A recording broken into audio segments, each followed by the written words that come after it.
Hi everybody, my name is Charu Kumaria and I host a podcast called The Story with Charu. I'm a writer and journalist based in the southeastern United States. I want to talk about what's happening in Wisconsin after the shooting death of Jacob Blake. And whatever you think about the state of policing in this country, set that aside for a second, okay? What I want to talk about is this armed man, a child, 17, thinking that he can go around and that it's on him to defend life and property, I guess, okay? I really don't want to speak for him because I'm not really sure what he was thinking. But waving an assault rifle around, I just want to ask, how did we get here? How did we get to where this is okay? I know why it's okay. It's okay to carry. It's an open carry state. I get that. I'm just asking, should we be doing that? I mean, so much can go wrong, right? Okay. So, and then allowing him to abscond, which is insane as well. Now he is charged and under arrest now. To me, that was just so shocking after everything.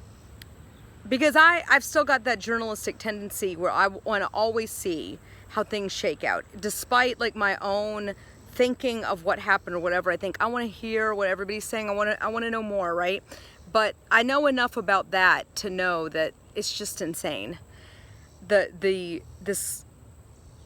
have the right to peaceful assembly in this country. That is a fundamental thing as an American.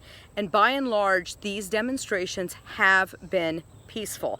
I know because I have been to some of them. And it would take a lot for me to do more than just sort of talk and post and create a podcast about it. For me to feel that moved, it's a big deal. And so most of them have been. And most of the people demonstrating have been very peaceful, I believe.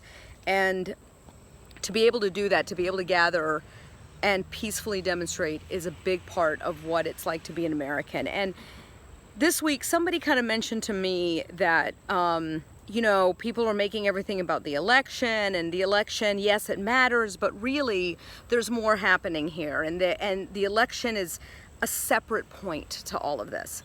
And I disagree completely. Yes, these have always been issues that we have been dealing with as Americans, and it's kind of all bubbling to the surface. I understand that. And the fact is that we need to change and really look at some of this stuff. But the fact that anybody would think that this November doesn't matter is just crazy to me.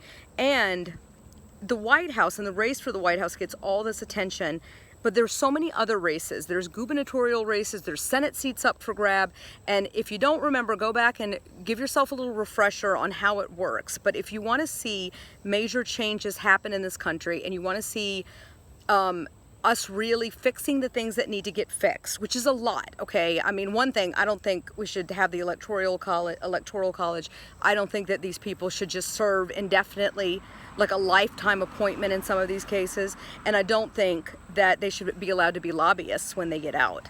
But I digress. Basically, there is so much at stake. And if you want to see substantive change, you've got to put people in all the right places so they can work together. And go back and give yourself a little refresher about a veto-proof majority and what that means and how everybody works together.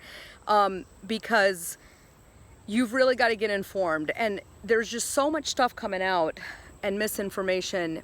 And I think we're just at this point right now where you need to discern for yourself. I mean, you've really got to be able to have some amount of, I don't trust this, I trust that, and stuff like that. I mean, it's really on you more than anybody else at this point. This week we started school here, and this week honestly has gone pretty well. Given everything. And one of the things that I've been so pleased to see is the fact that these teachers have kind of come back every day and just been so refreshed and so positive and so sweet to the kids, and even the kids, even my kids, they're eager to get up and get the day started. And it's all online, so it's really hard. And I just think that those in charge could learn a lot from these teachers and these kids that are acting more like adults than some of the adults in this country. And I'm really proud of them. I think if you're in the education field, I think you've been doing a great job. You don't really hear it a lot.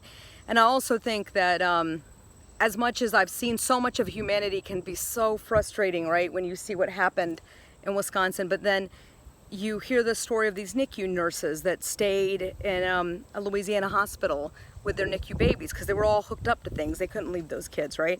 And I just am like, humanity can be so capable of so many awful things, and then yet so amazing. Even I see it with the teachers that I have to deal with in my kids. So anyway, I hope that you have a good weekend. I hope that you know when it's time to turn off all of this stuff and just take care of yourself, because I think that it's very hard, especially those of us who feel like we want to be cycle breakers and change and help change and really work to make life better for everybody.